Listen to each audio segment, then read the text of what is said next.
So hey guys, welcome to my channel আর welcome to new blog. আর আজকের ব্লগের টপিক হচ্ছে গাইজ লাইফের ফার্স্ট বাইক কিনতে যাচ্ছে। তো চোখ মুখের অবস্থা থেকে নিশ্চয়ই বুঝে গেছো কি সারা রাত কাল ঘুম হয়নি। এক্সাইটেড ছিলাম, খুবই এক্সাইটেড তো হওয়ারই কথা। লাইফের নিজের কষ্ট করে আর্ন করা টাকায় লাইফের ফার্স্ট বাইক কিনছি, তো এক্সাইটমেন্ট তো একটু থাকবেই। তো চলো আর বেশি ভাট না বকে ভিডিওটা শুরু করা যাক। আর একটু রেডি হতে হবে, তারপর আমরা এখান থেকে যাবো শোরুমে। তো আমার সাথে কে কে যাচ্ছে সেটাও তোমাদের দেখাবো। তো এক্সাইটেড এই মুহূর্তে এতটাই বেশি যে কি বলবো ভেবে পাচ্ছি না। কালকে সারা রাত প্রায় ওয়েট করছিলাম কখন সকাল হবে। তো সকাল হয়ে গেছে গাইজ, আর আমরা কিন্তু রেডিও হয়ে গেছি। আমি যাচ্ছি, দাদা যাচ্ছে, আর সাথে রোহন যাচ্ছে।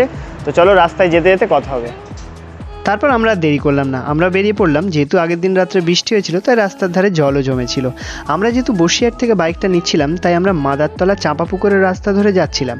আর যেতে যেতে কিন্তু সামনে এরকম একটা সুন্দর পুকুর পড়েছিল, আর সাথে সাথে প্ল্যান হয়ে গেল কি এখানে একদিন আসবো। তো যেতে যেতে আমরা চাঁপা পুকুরের ভেতরে একটা স্কুলের সামনে, এই রাস্তাটা খুবই দারুণ, সেখানে একটু দাঁড়িয়ে একটু হেঁটে নিচ্ছি। আসলে অনেকক্ষণ ধরেই এই বাইকে বসেছিলাম, তো ভাবলাম একটু দাঁড়িয়ে নিই। আর এখানে একটা স্কুল আছে যেখানটায় ইন ফিউচার বাবুকে ভর্তি করা হবে। তো এই মুহূর্তে বসিরহাট দাস অটোতে কিন্তু চলে এসেছি। আর এখানে গিয়ে আমার ভেতরে কাজ হবে পেপার ওয়ার্কস করা, তারপর বাইকটার পিডিআইটা করতে হবে, ভালো করে ইন্সপেকশন করতে হবে।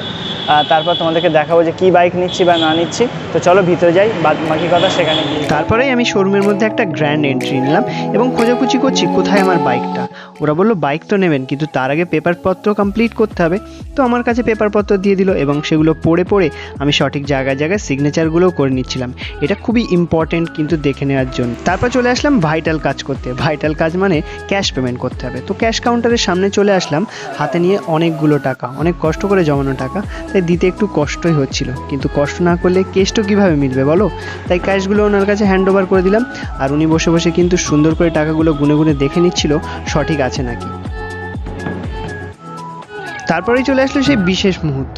আর এই দেখো গাইজ, এটাই আমার কিন্তু সেই নূতন বাইক, বাজাজের N160, যেটা দেখতে কিন্তু খুবই সুন্দর। আর এটার দাম কিন্তু এক্ষুনি বলবো না, সেটা জানতে গেলে কিন্তু চ্যানেলটাকে সাবস্ক্রাইব করে রাখো। পরের ভিডিওটার জন্য ওয়েট করো, সেখানে ডিটেলস সব ভিডিওই আসবে। তারপর আর কি, তারপর বাজাজের ফ্রি প্রমোশন, ওরা একটা এত বড় চাবি নিয়ে চলে আসলো, একটু ফটো সেশন হলো আর কি, বাজাজের ফ্রি প্রমোশন। তারপর আমরা চলে আসলাম সার্ভিসিং সাইড। এখানে কিন্তু ভিডিও করতে অ্যালাউ করে না, তবু একটা ছোট করে ভিডিও আমি করে নিলাম তোমাদের জন্যই। তারপর আর কি সার্ভিসটা ভালো করে দেখে নিলাম, আর ওদের কাছ থেকে ইনস্ট্রাকশনগুলো ভালো মতো শুনে নিলাম। তারপর বাইকটাকে নিয়ে ধীরে ধীরে এরকম সুন্দর রাস্তা ধরে কিন্তু আমি বাড়ির পথে চলে আসছিলাম। আর যেহেতু ঠান্ডা ছিল প্রচুর, তাই ধীরে ধীরে খুবই আস্তেই বাইক চালাচ্ছিলাম, সাথে একটু ভিডিও শ্যুট করলাম তোমাদের জন্য। আর এই রাস্তাটা কিন্তু অসম্ভব সুন্দর, কখনো টাইম পেলে এই রাস্তা থেকে তোমরাও ঘুরে আসতে পারো। তো আজকের ভিডিওটা এই পর্যন্ত, দেখা হবে নতুন কোনো জায়গায় নতুন কোনো ভিডিওতে। ততক্ষণ পর্যন্ত ভালো থেকে সুস্থ থেকো, টাটা, বাই বাই।